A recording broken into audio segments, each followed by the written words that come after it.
In this exercise tutorial, I'm going to be taking you through how to do a bicep curl on a Swiss ball. So firstly, we want to sit in the middle of the Swiss ball. The feet are going to be hip width apart. And now when we pick up the dumbbells, make sure that you do it nice and safely, brace your core as you do so, and you're going to bring them on your knees to start off with. Now, when we do a normal bicep curl, we keep the elbows tucked into the body.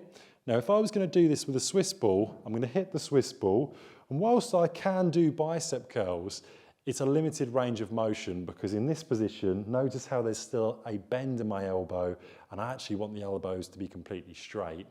Now, for me to get that straight elbow position, I've got to bring the dumbbells either side here of the Swiss ball, keeping my chest up and core braced as I come all the way up as much as I physically can with bending my elbow, and then slowly back down and away from the Swiss ball. So up and in, down and out. When I come up and in, my elbows are into my sides. I'm going to have to relax that position slightly when I come down, otherwise I'm going to hit the Swiss ball.